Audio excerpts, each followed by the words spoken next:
thank you. Glad to be here today. I love this topic. Harvey, your presentation was fantastic. Thank you, I'm Aaron. extra fired up now There you to go. be here. And I'm going to tell you why I'm fired up. A long time ago, when I started my career, I was at Accenture, and I graduated actually from this campus. I'm a Pepperdine alum, and I went to work at Accenture. And the first year I went there was all these crazy, change the world kind of kids coming out of college, and they're going to make a difference. And there was this huge amount of energy.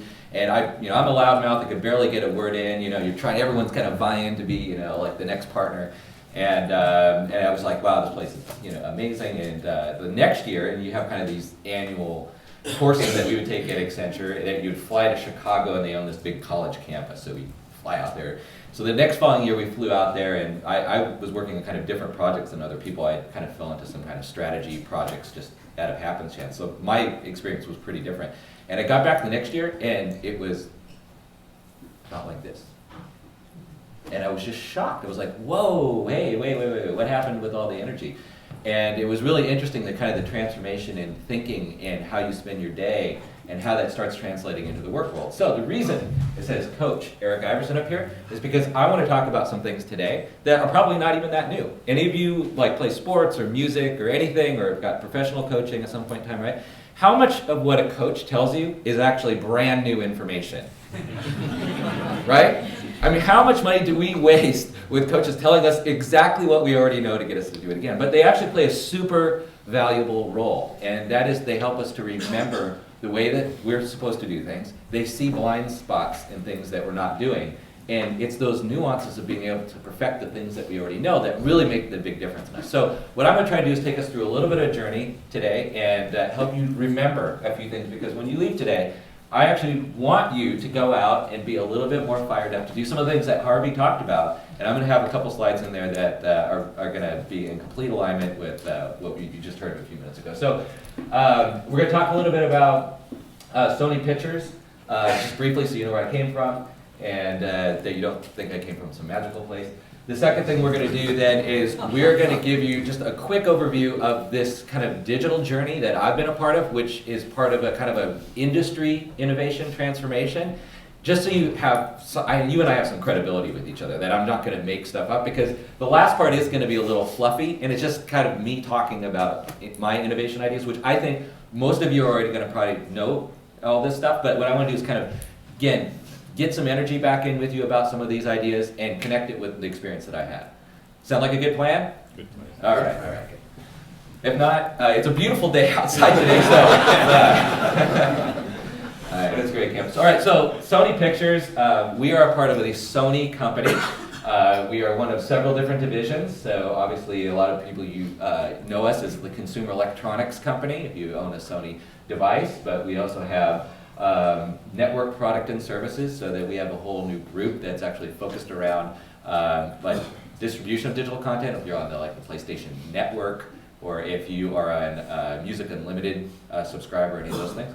We have Sony Pictures, which is the movie television studio plus. We'll talk a little bit more about that. Music, so we purchase and distribute music. And we actually have a financial services aspect, so if you spend so much money on all the rest of this stuff, which we hope you do, then we can finance it too. Okay, so in the movie business, for those of you, how many of you work in entertainment?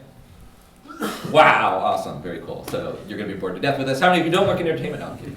Okay, so on the entertainment side, I'm going to make this very simple for you, because a lot of people that are not working in entertainment don't get it, and I completely understand that. All of you that don't work in entertainment think that I probably work with movie producers and talent all day long. We're not actually allowed to talk to them. Okay, so the first thing you need to understand is there's two aspects of the business. They call it the creative side of the business and the business side of the business. The creative side of the business is making film product. Creative side of the business is distributing and selling film product, generally speaking, and they'll also do acquisition of other stuff. Basically not doing anything creative, to making pictures, right? So there's a big dividing line. In fact, if you go to Sony Pictures, I love this. You go down look at the studio lot, or you look an aerial view of the studio lot, there's one street that goes right down, and it's the end of the office buildings and the beginning of the stage lot. And you can almost kind of say that's kind of the dividing line. And then there's some up executives that kind of cross the bounds. But for those of you who think that the entertainment business is all about producing motion pictures, that's somewhat true, but it's really about in a lot of cases for people that work at those studios, it's about selling the content. Because the producing actually costs us money, selling actually makes us money. If we made all the movies in the world or television shows in the world, how much money would we make? Nothing. It's the easiest way to lose a lot of money, right? Go be a producer. So, the things that those two work together is the business side really has to do a really good job because that is the financial engine to make sure that we can continue to create new film product and finance those projects. So you see that across basically, that simple divide helps you understand this whole picture. Because what we do is we produce theatrical content, we produce home entertainment or direct-to-DVD content, we produce television content, and then we distribute it on those different channels. We can distribute a motion picture in the theater, we can distribute motion pictures in home entertainment, we can distribute motion pictures on television, right? We could actually kind of do the opposite. We've actually had cases where things that were made for DVD in certain markets were actually eventually released on theatrical because they liked them so much. So you just have to remember that, and I'm a firm believer in this. I'm not, I'll probably get in trouble somewhere in corporate communications. Don't record this. I believe though at some point in time, pretty soon, you will actually probably see television in the theater. Like a season finale episode of some really big show with digital cinema. So just trying to give you an idea that really we kind of have content and distribution channels are really kind of separated, if that makes sense. All right, so in a nutshell, we have these brands from a theatrical point of view. So if you see Columbia, that's actually Sony Pictures. That's actually most of our big films go out that way. But Screen Gems, TriStar, Sony Pictures Classics, which is acquisition arm of ours. Home entertainment, so Sony Pictures Home Entertainment. Television, we have both a combination of some channels, network branded. So we actually own channels around the world. So if you went to India, actually some of the biggest stations in India, like ABC, NBC, they're actually Sony channels. We just don't have big channels here. And then we have shows that you would recognize, Wheel of Fortune, Jeopardy, those kinds of things. And then on the digital side, there's a lot of work that we're doing kind of in digital production, Sony Pictures animation, those things, special effects and whatnot. So, and then we have corporate headquarters, which is in Culver City, which is where I work and get to do long commute. Everyone had a good long commute here today? Good, yeah. Yep. I drive down PCH almost every day to get to work. So, all right, so here's the context that we're working in. Our entire industry is changing. Every aspect of it. And we're about, I'll call it in the middle of this like 15-year cycle, so to speak. And if you went back 10 years in time, we're sending film in canisters to the theater. Okay? You're watching things maybe still on VHS tape, but you know, DVDs, right? Physical. Television's kind of analog. It's all analog television, right? And broadband is doing its best to actually even try to show up on your computer screen so you don't use it, right? And there's a couple old companies in there I could put in there that you probably wouldn't even really recognize. And then mobile, your phone's barely being able to kind of like handle like basic bandwidth issues, right? All of that's radically changed. I mean, you can imagine how far we've come in 10 years. Every single one of our business lines is being completely changed in the industry right now. So if you went to digital in the theatrical experience, everything is going digital in there. A lot of the theaters you go to today are probably already equipped with digital cinema equipment. They're in the process of rolling that out. So pretty soon, all the film or most of the film you would see in a theater is going to be digital.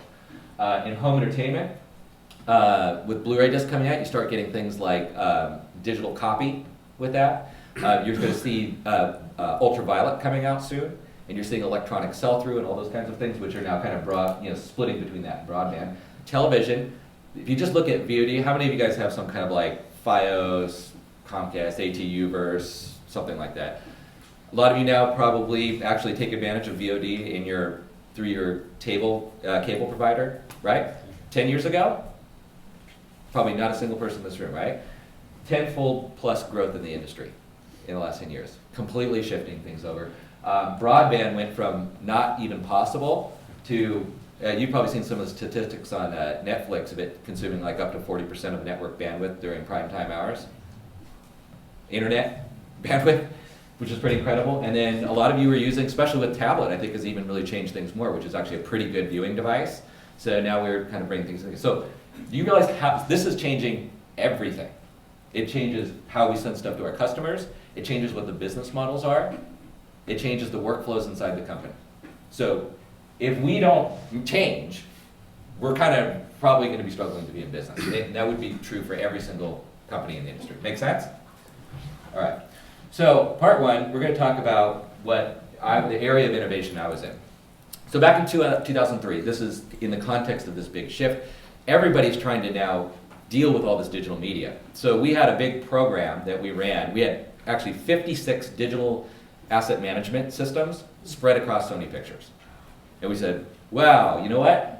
Probably is not going to be working for us, and that's not overly strategic. So we did a big program to figure out how to align that, which was fantastic. The second, part two of that, though, was really interesting. These are kind of the new problems you run into when all of a sudden you make titanic shifts in your business models. All of a sudden, in the physical world, things like not having information about the content is no big deal, because I walk over, I pull it off the shelf, it's got a piece of tape on it, says what it says, and I say, oh cool, I know what it is. And I walk over and I stick it in a tape machine, right? In the digital world, how well does that work? How great is a file on your computer if there's no information about it? Right? Anyone struggle to find some awesome photo that you've taken and you have no idea where it is and no way to find it, right? Because metadata is absolutely essential for digital asset management or any kind of digital distribution. In fact, I would go so far to say is a digital asset without metadata is 100% completely, totally useless, because you will never find it. So it doesn't really matter if you have it or not. And the second part of that is rights management. Now that we're starting to automate these workflows, I need to know, do I have the right to distribute this photo, this thing? Who should be seeing it? So this whole kind of concept of rights management was also another critical thing. So we actually split the program into two different kinds of programs. One was, great, all right, digital guys, go do something sexy. And then I ran this other program and said, great, Eric, go do the other non-sexy part, but those two things have to work together. So that's the part that we're going to talk about, the non-sexy part. And as it turns out, this whole way of trying to organize all the metadata in our industry is actually super complicated. And I'll just do like a quick illustration. If you take, I threw kind of Smurfs up here as an example, but this could be any film product. That starts out with some kind of book, script, idea, whatnot. That's intellectual property. We haven't done anything yet. Then we go actually hire a bunch of people. They all have different rights and different things that they own about it, the deals, producers, the talent. And that's in the part of defining what we would call a title. In a lot of other industries, you might call it a product. We'll kind of talk about that in a minute. But this is kind of like the big work. And now it's actually turning into almost like a project. Right? Because we have a film project, and that's going to run for a period of time. If it's a really big movie, like let's say the next Spider-Man release, that movie is going to go for, they're going to produce it for a couple of years, right? So that's a film project, it's a project. Before it's ever a thing, it's living, right? It's all these things are happening with that thing. And then we get the movie. And once we get the movie and it's all locked down, all of this information about the movie, now we needing to know. Because you may have things like during the middle of the production, the talent changes. Or all kinds of things about it. You might have to lengthen it, shorten it, a variety of things can happen with that. So until we actually get that first originally produced work that we're going to distribute, a lot of things are changing that. So we get tons of information here. To give you an idea on the rights, an example of this, I'll talk about this more a little later, but to describe all of Sony Pictures' base intellectual property rights is in some Oracle database tables. It provides 2.7 quadrillion rights answers. Just to give you an idea that this gets kind of messy, okay? So then we do that. Then we have all of this other things can have. If you got a Blu-ray disc, you get like bonus material and other things with that, right? Well, how does that relate? And to which picture cut? Does it go to the director's cut? Does it go to the original theatrical release? One of the examples I'd love to give you to give you an idea how complicated this is. In Japan, your ratings will change if you use a golf club as a weapon. So we have some titles that have a scene in it where someone went attacking some person with a golf club, and for the Japanese market it is edited out, and we absolutely have to know which version of the picture we're actually distributing to that marketplace. So that gives you some idea there. And then we make unique products. So we'll take that, package it up, DVD, different SKUs, all those things. Those things might have different information about each one of them. And we have 140,000 active titles in our library. So basically thousands of attributes across over 100,000 titles. it gets very complicated in the relationships between them. So does that give you kind of like an idea, like I'm not making up this as kind of a hard problem? All right. Yeah, that's a good story. All right, so this is where it kind of gets a little funny. So we kind of set up on this journey, no real resources to it, because whenever you try to sell kind of some of these back-end kinds of things, like, hey, we need to go figure out master data, and people didn't even know what to call it at that time. Now we're calling it master data. They basically don't really know how to fund it yet. So it was Steve and I was a developer, and we had one system inside of Sony Pictures that was kind of our starting place, and it was an international television distribution. And what we did was we actually split off this kind of title master from it, and Steve and I were going to begin work to try to figure that out. However, it was actually still one application until we could figure that out, and the other project team managed the entire application. So they would like make changes in production, and all of a sudden our application would break. And our users would call us up and say, what's going on? I'm like, I don't know what's going on. And then we'd make some calls, and this is also before change control and other things. So it works really well at Sony Pictures now. But that was kind of our situation. It was two guys. We worked in this building, which used to have a big fish cannery picture on it. That was actually the building that we worked in. And it was a sound editing room. So while we're going on, we had like 4 projects going on during this period of time. We were literally hearing gunshots and lion roars for hours and hours and hours kind of going on while we're actually trying to do this. So I'm just trying to just paint the picture here, a little bit of the kind of the starting place. So that's kind of what we were given. There was a little bit of work done in intellectual property rights, but that hadn't been sorted out. And then the last kind of piece of news I was given after I accepted the assignment, it's one of those like bait and switches. I don't know, has your boss ever done a bait and switch on you? So I was like, oh, and by the way, that big SAP project that we're doing company-wide, we've decided you are going to be the talent master for that, or the title master for that, and we need an interface working in 30 days from now. Yeah, and it's me and him, just to clarify, okay? So that was kind of our starting place.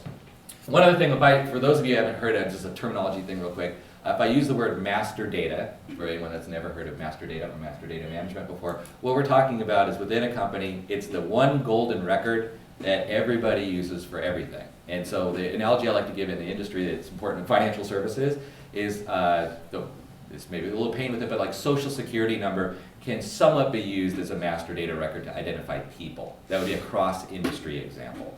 But hopefully within a company you have like a company master, or a party master, a people master, and we have a product master, SKU, bill of materials, those kinds of things, like mastering that data. Allows kind of information to flow back and forth, and that's one of the keys in the digital work that we're going to do. So if I say master data management, you just have some context for that. Okay, so we had this big 800-pound gorilla project. I was given this kind of strategy, and by the way, the team up until that point in time was just working on intellectual property management strategy, kind of strategy word. So we said, okay, and I was actually a strategy guy coming into this, and they said, our strategy is to be tactical, because if this thing fails, we're not going to be working on this anymore. I don't need a strategy to tell me that this project is not going to fail, so it ain't going to be my fault.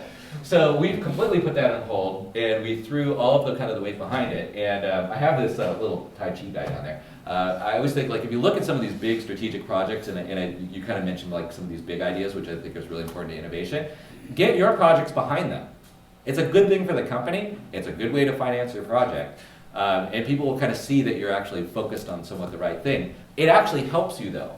When you're going with the 800-pound gorilla, it's actually easier to innovate, not harder.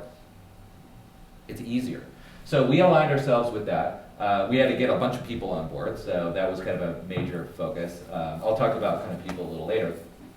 We created a brand new way to integrate from system to system. And by the way, I'm going to actually burn through this topic because I don't have a ton of time, and I could actually probably talk about this for several hours, which fortunately for you, I'm not going to. But we're going to do kind of like the first part of this is going to be like an impressionistic overview of what happened through this period of time. And then we're going to talk about innovation on teams. So we created a new way to integrate from system to systems that hadn't been done, kind of some of these more flexible publish and subscribe things. We had to do that. Real interesting thing that we did was, and no one in the industry had done this, we actually separated the account number for the title product from the product ID number for the title product.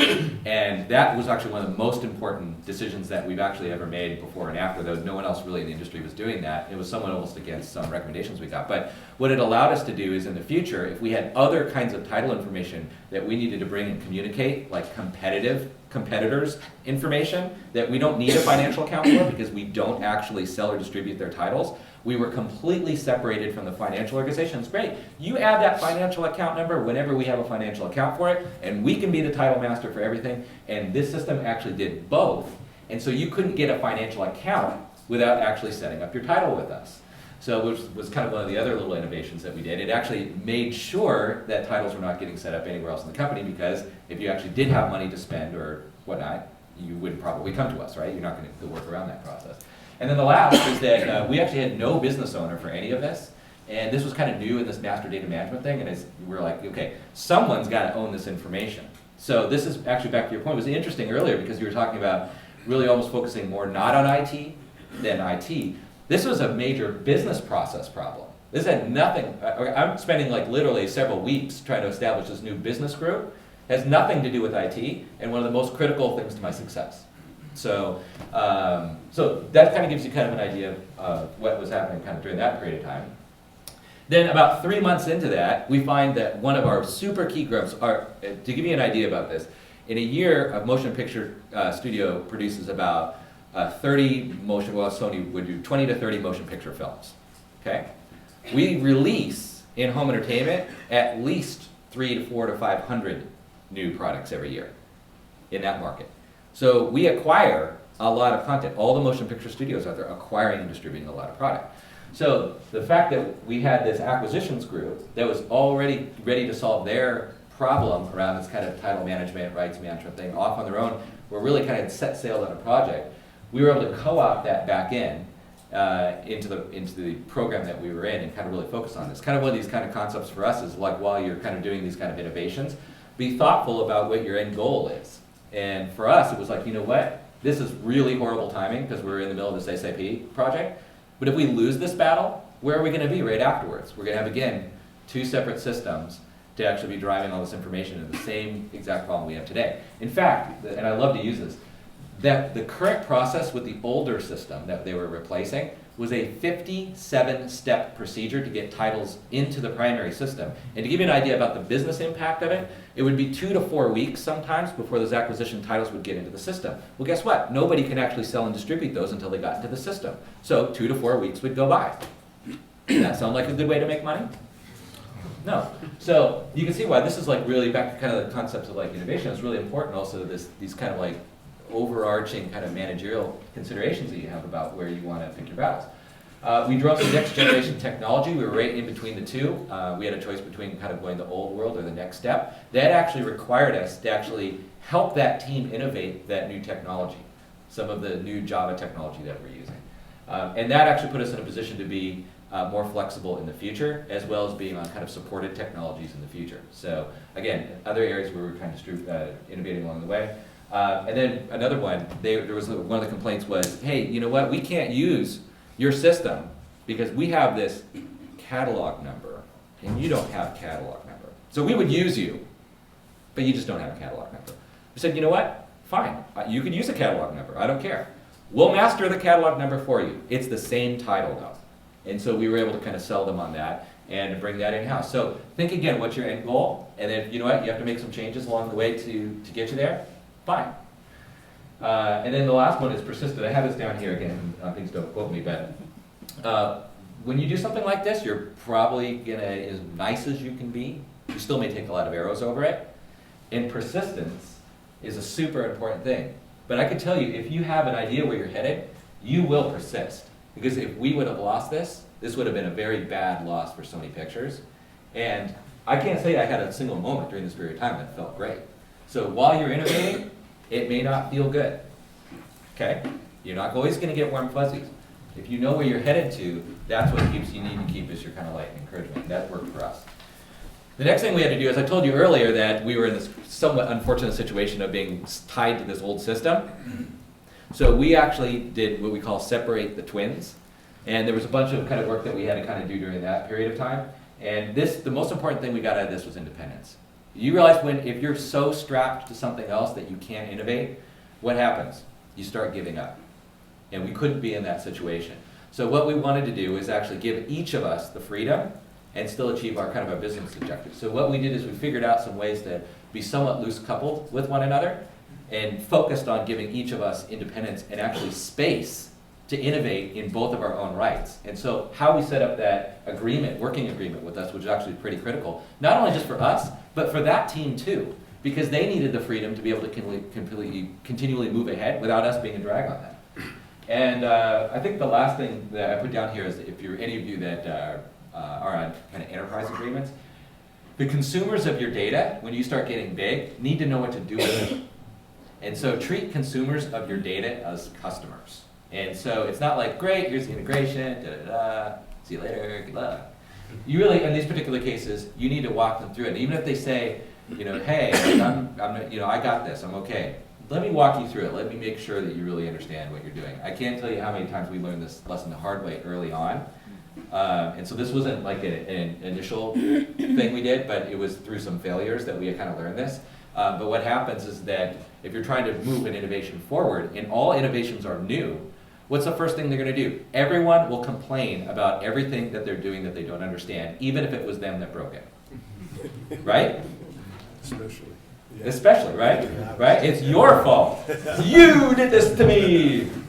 So this is really important that through kind of that innovation process, you could actually kill innovations through that. So we're starting to do more and more in acquisitions. So we actually got to the point where we actually really needed to be able to kind of do really super large scale acquisitions in kind of the 30-day or less time frame. So we did a lot more thinking through how we would actually kind of wire all the systems together and make things flexible, more repeatable, and these were all kind of new integration approaches at Sony Pictures for us. And what we ended up with was kind of an overall model that we were able to kind of show and sell around the studios about what data was going out, where it went, how often it got, and we were able to explain kind of a vision of where we were heading. And that was super effective thing for this, and that's kind of here that kind of created awesome communications, is your ability to be able to communicate the vision of your innovation work that you're doing is super essential to success. Because if not, some of these things, I mean, look, any group out there that you're ever going to work with on something like this, they never want to work with someone else. If you're basically coming and say, "Hell, stop doing this, I'm going to do it for you," what's the first thought you're going to go to mind? No way, I do it better than you, right? So you really have to be able to kind of just explain kind of the differences, and whenever you have change like this, that's a huge part of it. Harvey, you talked about that, and I completely agree. And one other one, a small one I'll put in here. It's interesting, we were kind of talking about cloud on the side here, and one of the major challenges I see kind of, it's almost like the innovator's decision in IT right now, or in technology, is there's a lot of tools out there that will kind of solve the problem for you. And a lot of times there's some basic technology tools like development tools. I always say, don't be afraid of a developer in a database. It's amazing what you can do with a developer in a database that knows those kind of simple tool sets. And the innovator's challenge in some ways is to know which one to pick. And a lot of times today, I think there's almost a slight skew to just going towards, I'll say, kind of cloud. And it's kind of the buy versus build conversation. We've had this for thousands of years. But I think it's almost a little bit more moving the pressure towards buy. But there's still a lot of innovation you could do with simple tools in your hand. So don't be afraid to do some simple innovations and have that capability, I think, in your team. That was super important for us. We actually made some of our innovations by trying to put in a new innovative tool a lot more complicated and expensive by doing that, when actually the simpler way of doing it was actually with some more simple types of innovation. We took a turn down digital lane. We did a reorganization within Sony Pictures during this period of time. There was actually a whole movement to actually bring a lot of the new digital kind of content that we were producing. So things we have never produced in the past, like ringtones and mobile games and all these kinds of things. So we had actually to figure out how to distribute that through the overall kind of universe. And then finally, this is like several years now into this, like 4 or 5 years into it, we said, okay, remember that strategy thing we threw out the window? Let's think through where we want to go. Like really kind of ask some of those kind of questions about where we're headed. And through that, we actually had a pretty compelling case and idea of what our purpose was and where we wanted to go. why that ended up being so important is because right after we finished it, the project that we predicted happened, which had to do with the way that we could present content in granular enough levels to actually work with the new digital distribution marketplace.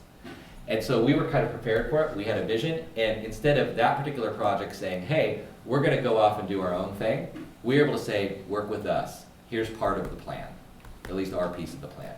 And this was a huge area of work for us. This is where I mentioned the kind of those 2.7 quadrillion rights answers. We completely reinvented the way that we did rights management work. And I know I could probably talk about rights management for a while, but the only thing I can tell you, for those of you in entertainment, it's one of the most complex parts of data calculation that we do in our industry. Thank you, I say head shaking.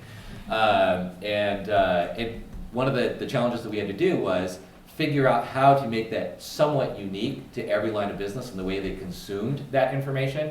I'll give you a super simple example, is Vatican City.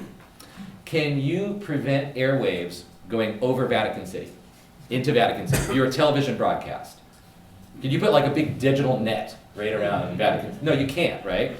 So television markets may not want Vatican City carved out as its own country or territory. But home entertainment, can I walk DVDs over into home Vatican City or not? Those rights potentially being important? Yeah, so being able to know those nuances and present them differently to your different lines of business and how they work, and being flexible that way is one of the things that we had to kind of sort out. The other thing, which is a huge issue in our industry, is music clearance. So a lot of you just think about, when I talk about rights, we talk about distribution rights, but being able to manage all of your music clearance information on a picture is very important too. Probably some of you know the show Married with Children. Yeah, you heard of it? If you watch Married with Children on DVD, did you ever notice that the theme song's different? It's because the rights that we own for the music on that to be cleared were actually different and was not inclusive of markets outside of television because they didn't know it was going to be a big hit when they negotiated the Frank Sinatra song. So we have different cuts of the picture. So knowing which cut of the picture you actually have rights to distribute is pretty important. So having all of those very underlying pieces thought through, we were really, I think one of the first, if not the first in the industry, to figure out the interconnection between these things. What's that allow? Much more rapid distribution of your product because you actually can have at your fingertips that really detailed information about the differences in music and music clearance. And then I think the last one I'll put down here is also part of knowing your vision and being smart about rolling forward in the change management aspects of innovation. Is there were some battles that we thought we were right, but we knew that we could fix later because we were kind of an innovating team. Know which ones that you have to win, know which ones you have to lose, and we were actually willing to lose battles. And that was part of the important change management work that we did. And then a very cool project that happened after this was also on our roadmap. This is basically what, I didn't coin this phrase, there was a friend of mine in entertainment that talks about this. It's like, oh, digital, cool. The world of digital has come to entertainment and now everything is automated, right? Yeah. Right. Remember the earlier conversation I was talking about metadata and its role? Well, what if that data is really bad? And what if not all of your content yet is in actually a digital format? So what we ended up with is what I'll call is manual digital, is I think what the industry has been basically experiencing. So what we actually found out is we really wanted to get to digital automation, which is digital workflows. But what we ended up with was basically, instead of moving a tape from the shelf over into this tape machine, we took a hard drive off the shelf and moved it over and plugged it into a computer. So it was about the same amount of walking steps. So everyone was still in good shape. So exercise was good, but automation was not good. So this is kind of what it actually still looked like today. And if anything, we're actually trying to get more of that content to more places. So in many ways, we actually created even more manual work than we had in the past. So Sony Pictures is doing a collaboration project right now that's being led with our president of technology, actually to figure out how to really streamline all that in true automation, which is a pretty cool project. And so what they did is they said, hey, what's the business process? What's the workflow? How do we reinvent that? And what would be necessary to make going from that step to that step to that step, that step, that step, not require the touching of fingers in that particular workflow process? And we actually kind of were able to figure that out, and we're starting to deliver that at Sony Pictures. But the big key part of all of this was actually the data, the information, the organization of content. And through that, one of the things that we actually had to organize here is, in the old world, and I'll do a quick analogy, we used to have our kind of inventory management, and I think most studios probably work this way. You would have a title, like, you know, Fix the Smurfs or something like that, and every element that you created for all those things, from the music, the golf club shots, all that kind of stuff, think of you having a big garage in, you know, so if you think of each one of those Smurfs as a house, and their inventory is this garage, okay? And what we were actually doing is every time we create a new element, you'd throw it, chuck it into the garage. I've organized it under title. Good, so I go to the garage and I go look for it, okay? Now, what actually happened over the years, which is actually pretty funny, probably not for Smurfs, but in the past, you go into the garage and you go start looking for things. And you find a tape that says, I am the master. Great, there's one next to it that says, I'm master. You look at the next one, it says, I'm the master, use this one.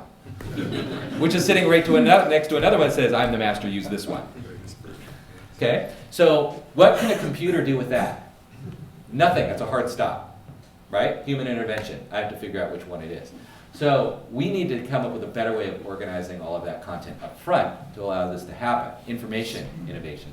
And one of the things that we had to do was kind of sort out, one of the levels was this concept of version, which version cut of the picture we had to have. And the bonus material on this is when you're kind of doing your innovation, sometimes you have to get clever because of the change management process.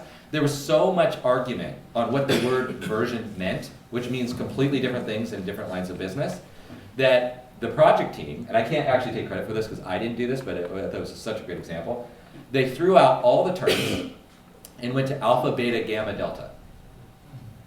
And because over time, it was just kind of the one unifying thing that allowed us to have the conversation, they are still called alphas today, and that's now actually what they're called throughout the whole systems.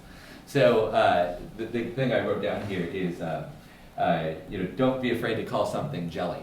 And you know, it's like, I don't know what to call it, just call it jelly, move on. What's the thing? You know, like, you know, take away some of the other things so you actually can talk through it. So you have to kind of get clever at things sometimes. All right, so this gives you just kind of an idea of where I've been on this journey. We had this kind of big SAP project. We started bringing on new customers. We separated the systems. We figured out how to do more rapid integration to bring on acquisitions. We had to bring in new digital stuff. We did a strategy. We had this big Ventana project, and then we supported this big project called Digital Backbone, all within about 7 years. And you can see that actually is all within the context of really one big innovation for Sony Pictures to move forward. And that will get us to where we're going to head here, and I'm so far behind on time, I'm going to super truncate the end of my presentation, which I'm sorry, but the key innovations that we ended up with is that we were able to connect about 64 systems today. So you put a title in our title management system, immediately we populate 64 systems across Sony Pictures, and any system out there can directly talk to our digital asset management system, because our digital asset management system is one of those. So I could bring any new system on and have it access to any of the other 64 systems on some of this key information. Do you think that's powerful? Yes. You bet. Managing over 250,000 titles plus, it's going all the time. I said that it gave us the 30-day integration capability, significant cost savings just within the studio itself, and supporting this whole digital distribution supply chain. We're definitely supporting all of that. So hopefully that gives me some credibility for talking a little bit about my truncated version of the second half. So I'm going to ask you a question. What is this thing we've been calling innovation? What is it? So I'm just going to put, this is not any kind of official definition, this is just kind of my spin on it, because each of you is going to have a definition, and all of those are probably fine, which is part of my point. So to me, it's a realized useful solution to a problem, and I don't think it needs to be any more complicated than that, because I think that a lot of cases, like if you kind of, you know, said, oh, who's a big innovator, you know, without even saying anything, I was like, who's a big innovator? I probably made most of you in the room just think Steve Jobs, right? There you go. See, look at that. I got it. But I think that sorry about that. I wanted to be a drummer. I think that you don't have to have the world's greatest, biggest idea necessarily to be an innovator or to have invention, right? That could be all across the daily lives. If you look at our big innovation that we just talked about, what was it? It was really this series of a lot of small innovations over a period of time, kind of under one vision. So here's my take on innovation. We're going to talk about this in a couple slides because I want you to have innovation in your organizations.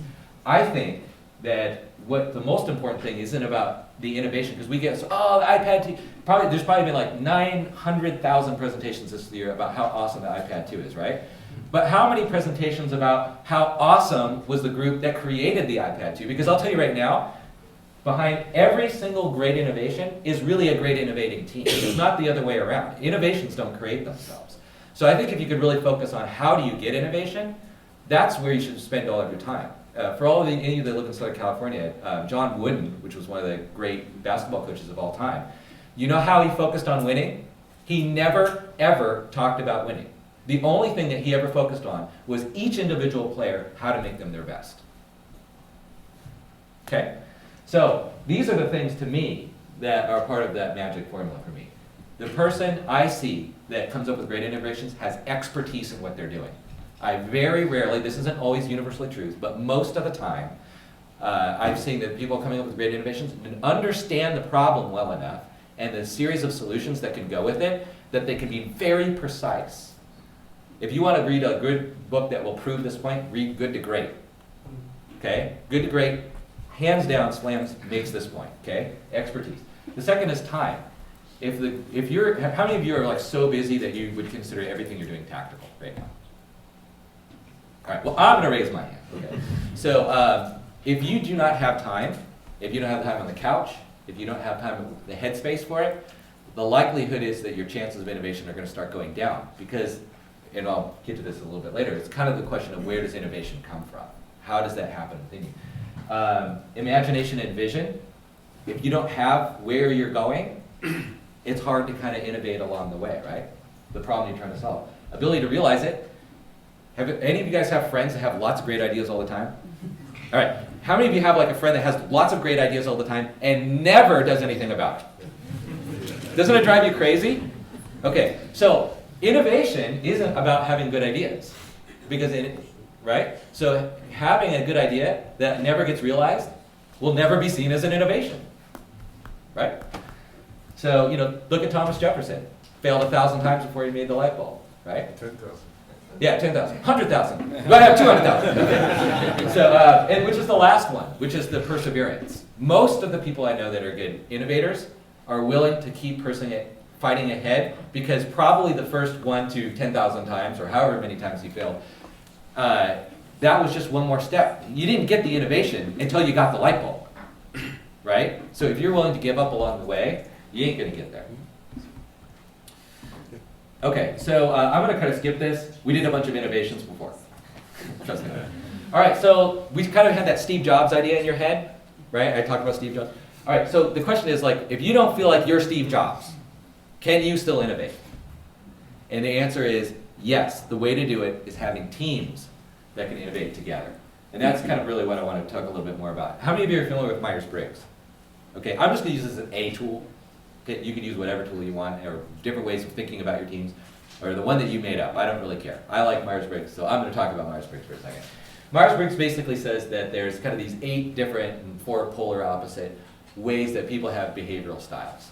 And they kind of move on a spectrum between one and the other. And because of those behavioral styles, they tend to behave generally in certain ways, and they have strengths and weaknesses. Most people, if you've been in management, we say, like, for every strength you have, it probably has its opposite weakness, right? If I'm really personable out there, I'm probably a lousy listener, right? So I think that if you first thing is thinking about how you want to think about your team. Do you have, we're going to get to that problem solving. If I said your problem is, you need to have a good innovating team that balances itself out, what is your tool for solving that problem? So this is one tool for just starting to think about it.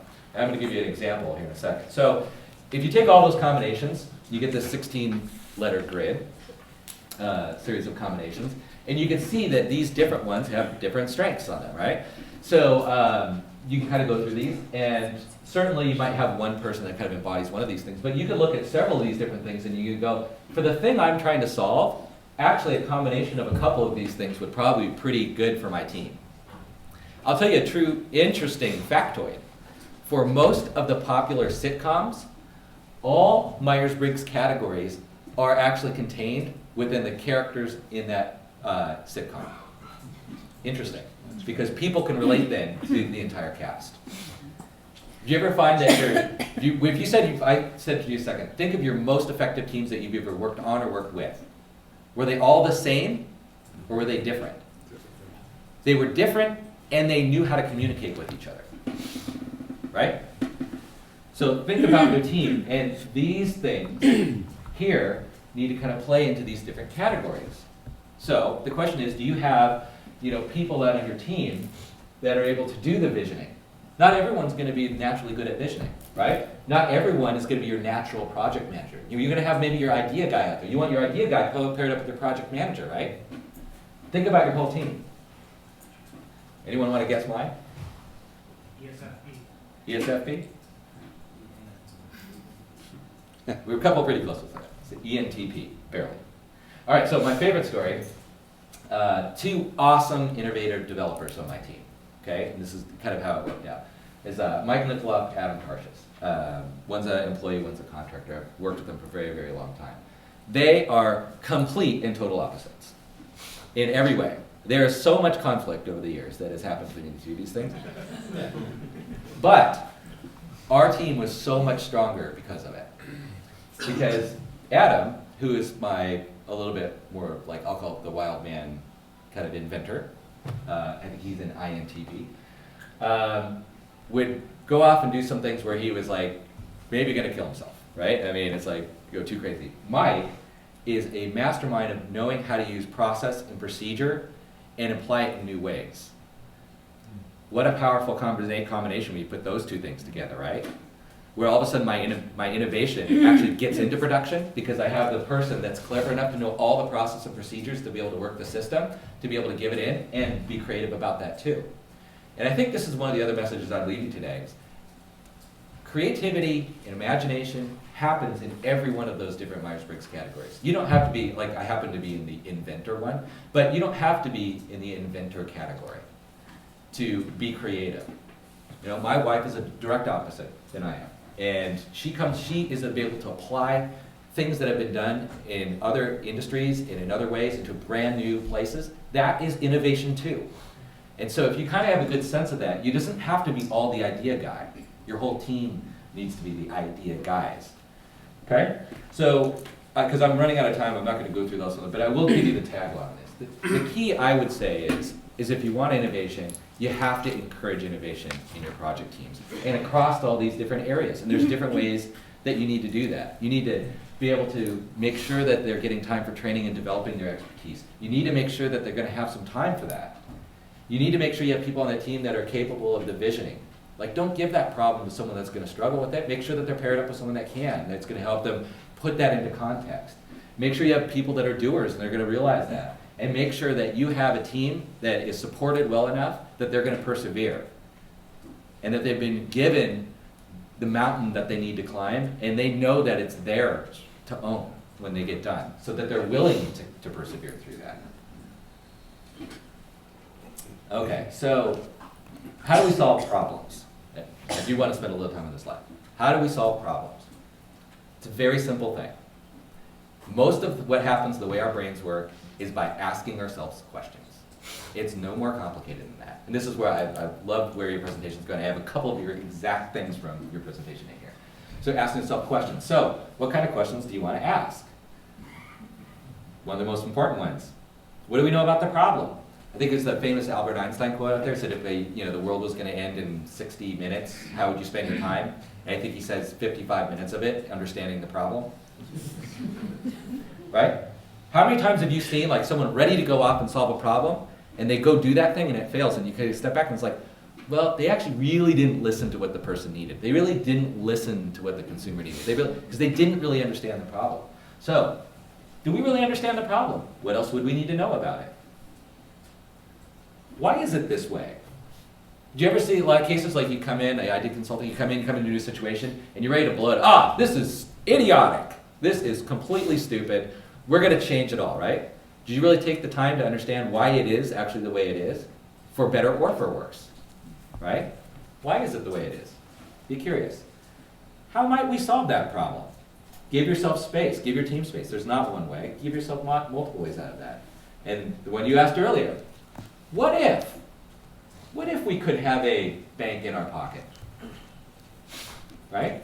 What if question, very, very powerful. And actually, the one thing I'd add to that, which is really interesting part of, I think, Harvey's speech, is this is where, if I add like one little twist to that, think about new problems. A lot of us get stuck in the status quo. What I liked about your example, it was a problem. It was a problem that people didn't realize that they had, right? Because you had to think of yourself on what if? What if I actually could have a bank? Then I would say, well, now I have a problem because I don't like having to drive down to the bank. So think about the things you want to do. And it's a very simple equation of better, faster, cheaper. What if I could have the better, faster, cheaper? What is better, faster, cheaper than the thing I'm doing right now? That right there is a problem. You can create millions of problems today. I guarantee it. What if I could make this presentation shorter? What is a better way of doing the same thing a different way? And what have others tried, and if they've failed, why? And that's like kind of the perseverance. I think there's been a lot of good ideas. The one thing I'll throw out there, I mean, it's another great example since we talked about Steve Jobs earlier. If I ask the question, when was the iPad invented? It was invented a good 15 years before that, right? You remember that? Okay? Perseverance. Really, the iPad too was perseverance, or the iPad was really perseverance. It just came later. Okay, so question, here we go. I want you to think about this for a quick second. We're going to take a super quick poll. Where do you think, when you come up with your ideas and you're ready to do what you consider innovation, I'm only going to let you pick one of these, do you think you innovate best? This is like when you do your mental innovation. Where? So the first option is going to be during the workday, like I'm going to a meeting, I'm working on my thing. Second is at work, but between activities. I went to the go get my coffee. I'm at lunch, walking between meetings. The third one is at home, doing something social or inactive. At home, but doing something active, like I put down like mow the lawn, or away from work at home. Okay, you only get to pick one. You can have multiple of these things may work for you, but I'm going to say which one. So the first one, during work. Raise your hand. Okay, 2. There's no right or wrong answer by the way to this. The second one, work but between work activities. Okay, it's about 3 times as many people. At home, social or inactive. Okay, good. About a third of the room. At home, but doing something active. And last one is away from home and work. Good. I kind of put it somewhat in this order. I actually would answer the mow the lawn, which always works for me. But the point I'm trying to make here is, if you know kind of where you're being innovative, make sure you're spending some time in that space, right? And I kind of add this, I made this quote, so this is one for everywhere. But the thing is once you're thinking big, did you ever get this case, it's like you actually have enough time to think big? Like, you can think how to solve the small problems. When you're thinking small, because you don't have any time for it, it's really hard to think big, right? I put the enemies of innovation. So basically, if you just take the opposite of the kind of somewhat of the previous slide in there, be very wary in supporting your work teams on things that detract from it. And I'll probably say the worst single one in there to me is like micromanagement and loss of empowerment. If people don't own the things that they're working on, they will not be internally inspired to innovate, period. So I will leave you with that one. Back to another supporting one for Harvey. There's different areas where you can innovate. You can innovate on what you make, right? Do we make an iPad? Do we make a some kind of implant device? How you make it, how you make that thing, how you sell the thing, and how you operate as a company. Okay? Of these 4 boxes, where do people in IT tend to spend their time?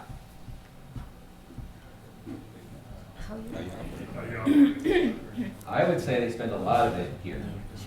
Right? Oh, we're going to make our financial systems more efficient, workflow and all those things. Is that wrong? No, because you know what? IT also plays in that space a lot.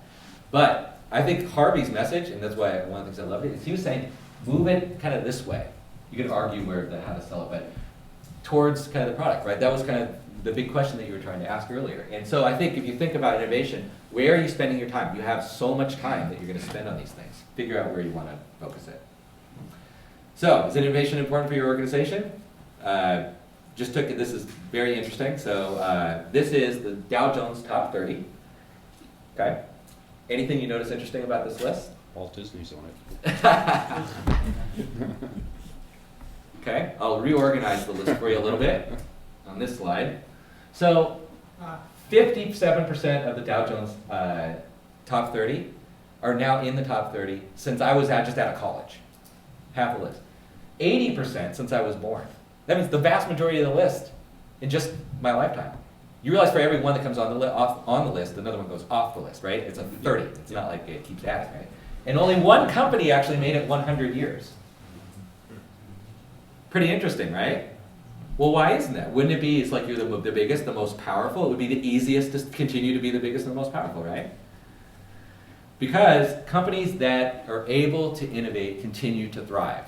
And that's why you probably see the one that's the top one on the top list. That's probably why you have a council. I need to be a big member. I think that's great. So, your mission. So really I have kind of two separate missions I want you to leave for today. One is, you probably have some ideas and things that you haven't acted upon. Whether they're work or something, I don't really care. Figure out what some of those kind of enemies of your innovation is causing you not to get there. I challenge you to go out and actually do something about it. And I really encourage you to do the same thing on your project team. Like, rethink about what your project teams, are they actually built and designed, the project work teams that you have, to actually give you innovation in what you're doing? And I can guarantee, every great project that I've ever seen innovates in some way. They know how to do it. They're going to do whatever they're going to do better, faster, cheaper than another project team did it. So you need to teach, if you're a manager, I say teach and encourage those behaviors and be very careful on what your lever that you're going to pull on that is going to affect how their abilities can do that. And give them the ability to go achieve great things. Help them see what that vision is and give them the energy behind it to get there. Because remember, your project teams may be working on something small, but those everyday innovations are absolutely critical, I think, for really big innovation to happen. So any questions? Did you actually have your team take a Myers-Briggs test? Yes. We actually had my entire, not only my team, the whole entire group, and we've actually spread it to other groups. And we sat down, shared, and talked about it. Yeah. I think a very powerful exercise, really. Speaking from a talent perspective, are you at all involved in the residual aspect for actors and that sort of thing once the content is delivered, like to foreign regions? Yeah, so the whole residuals participations area is really fascinating. I think most studios have ongoing projects to figure out how to do that better. We do at Sony Pictures right now. I'm like ancillary into that project, so I wouldn't be the right person to address it. But yeah, it's, the studios are all focused on doing that, continuously as good as they can. So. In your organization, how do you find out about creative ideas, innovative ideas that occur at the last administrative tier? How do they penetrate up to the top? That's a very interesting question. There's two answers to it. One is that one thing our studio's done, I know a couple other places have done it, we've kind of implemented to try to actually solve that problem. They actually have some software that they've developed, which is almost, I'll say, somewhat between a suggestion box or something like that. It's called Idea Max.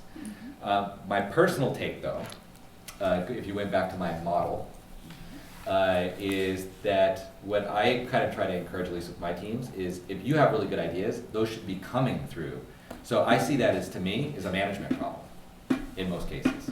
So if that's not filtering it up, why are my managers not encouraging innovations within their teams and having that kind of come up through the channels? So that to me is, I have like control issues, I have lack of empowerment, all those kinds of things. Because good innovating teams, those ideas always flow through. We should have a team all on its own side. The flip side of the reason why it's not wrong to do kind of the central repository and we're doing it, they can be a little challenging, is back to the model on there, is I've really, my experience has been that expertise is what gets you really good innovative ideas. And some of those ideas that you end up sometimes getting flooded with ideas, but they don't really understand the problem super well, so the suggestion innovation's somewhat half-baked and actually maybe off-base. I think it's a lot of us, like if you were marching on Wall Street today, like being, I'm mad, right? I mean, a lot of you hear some of the things, it's like, but how does that solve the problem? How does that solve the problem? And definitely there's maybe discontent, but how that solve that problem, I think requires understanding of the problem. So I don't have a super great answer to that. I just know that those are the two things. Like help the person maybe understand those problems. If they have a frustration, get them involved in solving it. That would be mine. Can you provide one or two examples of what you had to do to maybe encourage innovation? Because some corporate cultures don't really encourage outside the box thinking. It's just this way we've done it, this way we're always going to do it. So when you come up with new ideas, it kind of gets squashed, so people stop. So maybe some of the things where you're like, well, this is different. I know you guys haven't done it this way, but some of the things that you had to do to kind of push it through. Yeah, so I'll go to my first slide in my presentation. Boy, that one really hurt. But you know, that's why I put the whole, you know, Coach Iverson thing at the top. I mean, I think all of us know how to innovate. That's why I told the story about, you know, what happened between, you know, when I started at Accenture and what happened later. You know how to, we just forgot. It did kind of get squashed out of us. That perseverance piece of innovation, that's why I think all 5 of those are like super important concepts. So part of that to me is me being here today and telling you, don't have that mindset anymore. I know, you know what, it happens to me too. I remind myself, it does get frustrating. You beat your head on the wall 7 times, it's hard to go beat it on the 8th time, isn't it? And you might say, oh, well, you know what, that's just being practical in the world. And there is some aspect to that, but I think a big part of it is just internal empowerment and then letting that go with everyone on your project team. And the one thing I can say for sure is, you may not, I don't know any of what's happening in your personal situations. If you feel that's not happening in your case, you at least can choose not to let it happen to you, and you can choose not to let it happen to your work team. So that's the best answer I can get. I bet Harvey has better answers. He's more senior, so I'm going to defer that to Harvey. You might have touched on this, but what is your personal, what is your recommendation to make from a player to a coach, from an innovator to a manager of a team of innovators? How do you make that transition from a reseller to a consultant? It's a big jump. How have you managed that? So, I don't know if I entirely, tell me a little bit more about your question. Your title, coach. Yeah, okay, well, that's actually my official title. Okay, I understand, but you certainly have approached your presentation, and you presented it as a coach. Yeah.